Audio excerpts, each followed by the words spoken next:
Yo, what is going on, guys? Edward here, back with another 3 minute Friday. I'll try.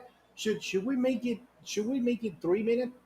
Let's try a bit more. All right, because this week was definitely interesting, and it had a lot of action at the same time. Kind of messed up a little bit. It was my fault, but I mean, what the hell? So let's go ahead and just start from the beginning, right here, guys. So this week we had the FOMC on Wednesday, and we also had the NFP today. We actually had it today. So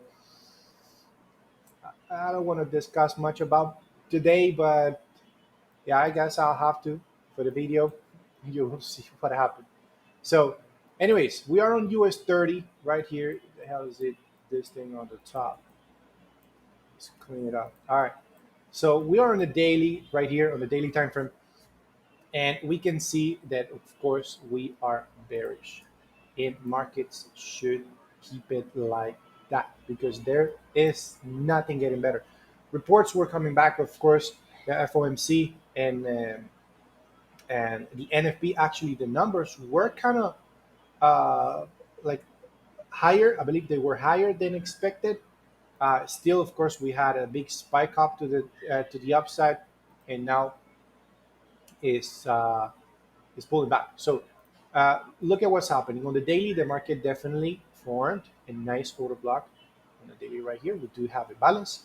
Market took liquidity right here. The final high right there took all this liquidity from these highs as well. So wiped it out, mitigated the order block, and started to fall. So if we go on smaller time frames now on 4 hour, we're starting to see all of this stuff. Let's go here, which is where we spotted this trade on Monday. Very similar trade actually happened on S&P. I will show you an example in there. But let me just jump in on this one right quick here. So there was a setup that I spotted on a 5 minute. This is what happened. So you see right here, this was on Monday. Market opened on Sunday. Okay, in my country here in Venezuela, normally the market opens on Sundays. So you see this drop, right? Big gap, right? And like this is how it closed on Friday, and then it opened on Sunday. So look at the gap, big gap right there. Okay, that was one thing that was making me think, hey, market will eventually try to go back up to cover that gap. Okay, that was one of the first things I saw. So starting to get prepared for some type of buys. So I just waited pretty much until Monday, and I was seeing this right here. It was a nice. Let me try to. Yeah. Okay. So right here we had this order block formation. Right. Nice skyrocket right there. We had imbalance below these lows. We had our liquidity right there formation. The market did actually went down during uh, the New York Stock Exchange opening, right? It pushed down, mitigated the 50%, and started pushing up almost immediately after that. Of course, this particular trade was not like the TP was not hit on the same day. This was a 1 to 13 risk to reward, but this was not hit on the same day. It was actually hit on the next day, and almost by the time the New York session was going to open. So we were hitting the target on the next day. So it was kind of like it was not intraday. It was kind of like a swing trade. But if you think about it, yes, still within the 24 hours, less than 24 hours on that one. So nice trade in there. Beautiful, beautiful setup. Let me show you because at the same time, by the way, let me just go here on the VIP. I'm sure you can see the window here. Um, let me go to let me go back to where I send it so you can see that it's actually real. All this stuff going on. This was on Wednesday. Uh-huh. No, had already happened. Am I going too far? Is it okay? Okay, who's here?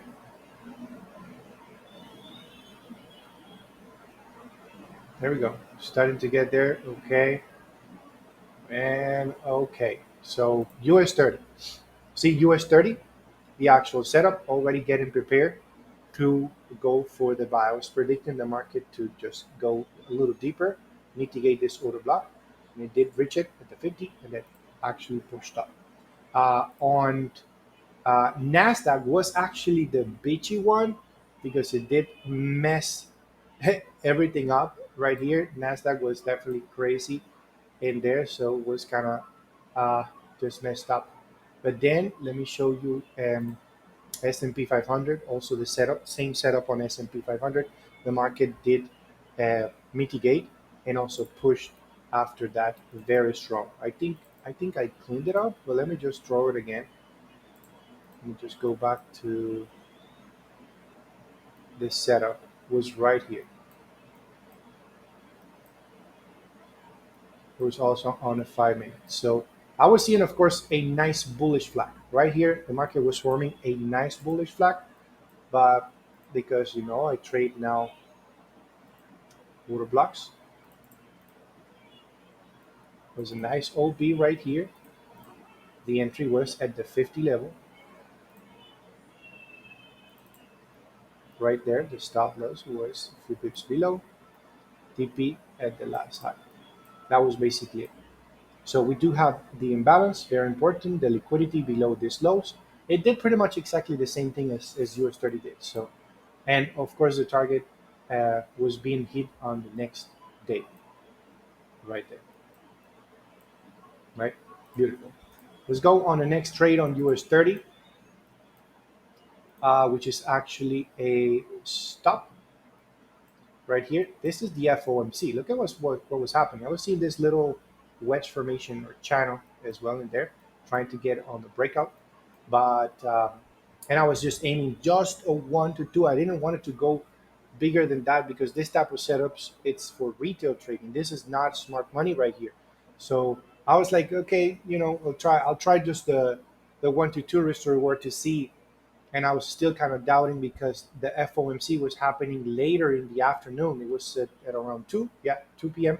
So 14 right here. So what happened? Price started skyrocketing already, like before, yeah, 30 minutes before the actual report was coming out. It started skyrocketing and pushing up, pushing up.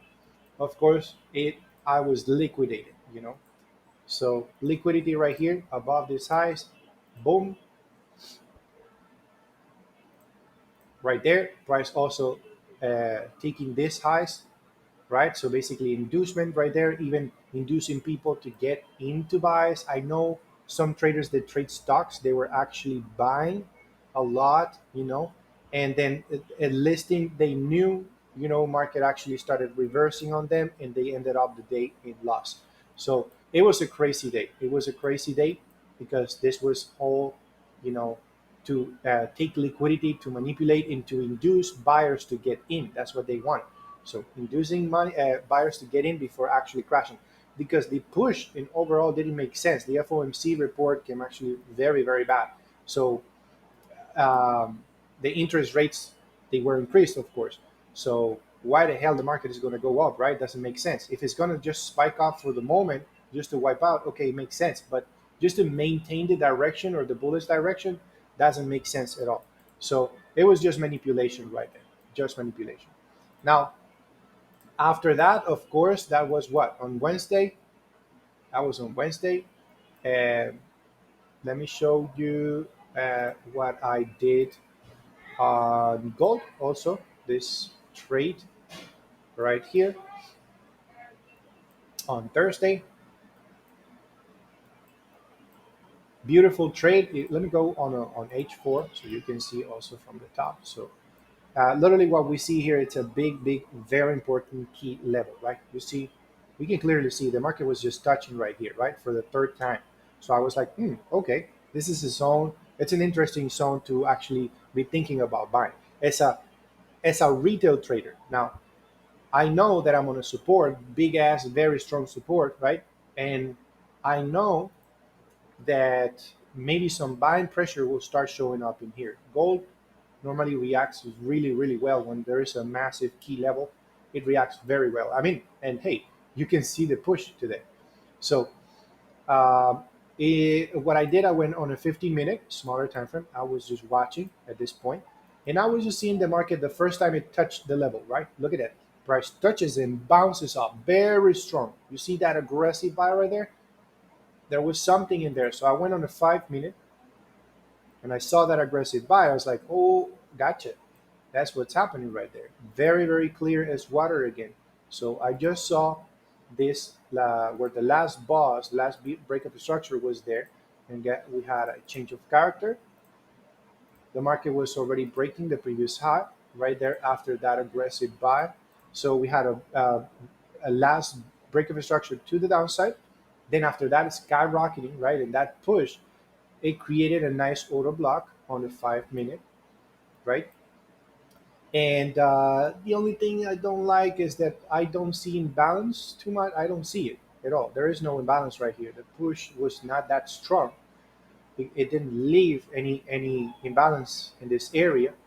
That wasn't the best liquidity. Well, I mean, it was just a push and a pullback, just retesting to then continue.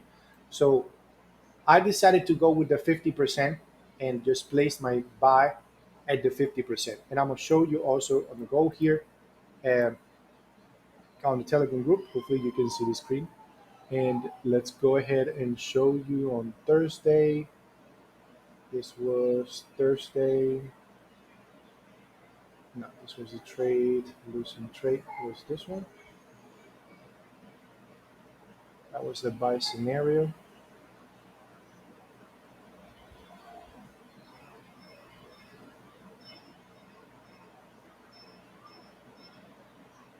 There we go. In this one. Right. So it should be right about here. This is the gold trade. Right. When I sent it, it was what time? 8:57. So I was watching at the moment, then I was waiting. When the price was touching the zone, decided to actually go with the buy. So it was beautiful. From that point to the upside, the market pushed up actually a 1 to 10 risk to reward. So juicy right there. Really, really nice. And after that, I mean, I just wish I could have hold it. At least to this high, this would have been a 1 to 40, what, 46 risk to reward. Holy shoot, right there. This is, it's just to show you how strong trading order blocks is. Like you could get massive, massive returns if you have a lot more patience than I do. So, hey, it is what it is. So, S&P 500 formed a nice trade. Also, I was trying to catch yesterday this this setup, and it didn't play out. I mean, it did play out, but it didn't play out my way because my my I was going at the 50%. It didn't reach my entry. So I was seeing that the market was bearish. I was actually spotting a similar setup on US 30 on that same day. So what happened was that the market dropped, had a nice aggressive sale right here, then it started like moving sideways, consolidating, consolidating. After that, price decided to push. It mitigated the entire order block right there. I wish I could have do it, could have done it that way, right? That would have been a nice sale. Just right there, 1 to 6. It's fine. It's totally great. Uh, I was going for the 1 to 11 just to see if I could catch the 1 to 11. But I mean, it didn't play out, but it was a beautiful setup. Uh, it feels nice at the same time, even though it missed me by just a few pips. It's cool because I like is that I was able to predict and to see very clear what was happening. So this is what I try to teach my students. Like, oh, don't get frustrated. At the same time, just be happy and be, um, what is the word? Proud that you were able to spot a setup like this. It was a killer setup in there. If we go on US 30, let me see if I have it actually right quick here before we finish.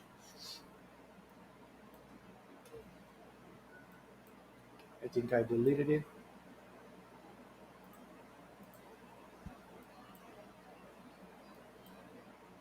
It was here. Okay,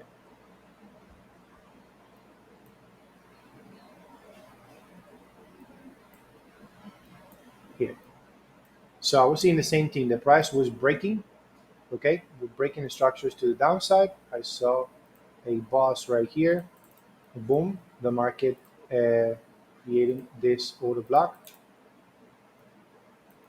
right there. So this is what was happening. Pay attention. The market induced right here, right? Normally, I wanted the market to break. Once it break this high, I was waiting for the price to just go directly to the upside, like to just go clean up and then drop, right? But no, look at what happened. The market actually, what it did is just broke, induced right there, the buyers. So it took this last high, and after that, the market just dropped and broke this low. So that right there, it's a boss. It's a BOS. The market created a BOS. After the market did that, I just removed my sell. I just removed my sell limit order right there because I know that now from this point, the market could just simply continue dropping. And I don't want to keep holding this sell limit. At that point, I'm on a 1 minute. So maybe I don't want the market to later just go up and just, So I normally don't leave the sell limit opens for too much, for too long, unless I see something different, right? And the different thing I was seeing is that the market had broken this right here. It did the inducement and then dropped and broke and created a change of character, not a change of character. I'm sorry, the break of a structure right there. So that was telling me that the market would most likely continue dropping. So what I did, I mean, thank God, I actually did that. I'm sorry, I actually did that. I closed it. I removed my sell limit. The price came back up. It would have stopped me out most likely. And after that, yes, definitely would have stopped me out. But I made that decision really quick, and that's why I did not jump in on that one. I actually stayed with the one uh, on the S&P 500, but I missed it. So this is what happened today. We can see clear right here um, on US 30 now, dead on the daily.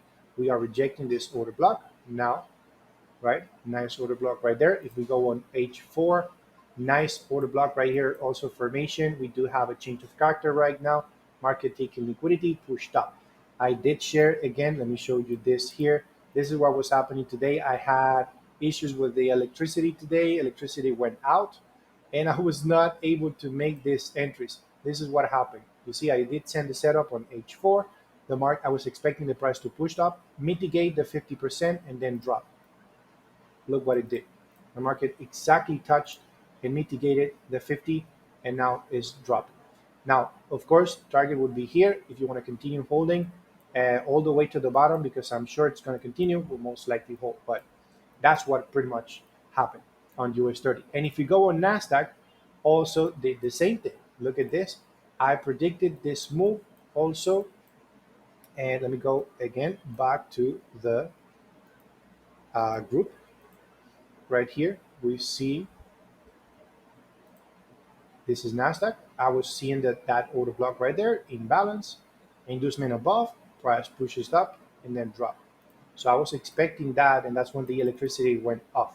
Like, I ran out of electricity, so not ran out of electricity. Electricity went out. I don't know how they call it, load shedding or something, but in the entire neighborhood there was no electricity. So I was not able to actually go with my positions and just jump in. So I missed it entirely.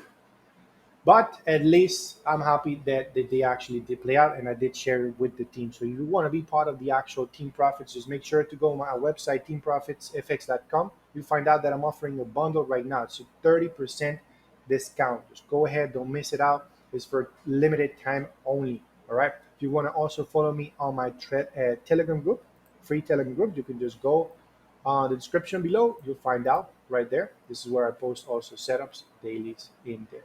Okay, a lot of information. You want to be part of the team. So thanks again, guys, for watching, and I will see you guys in the next one. Take it easy.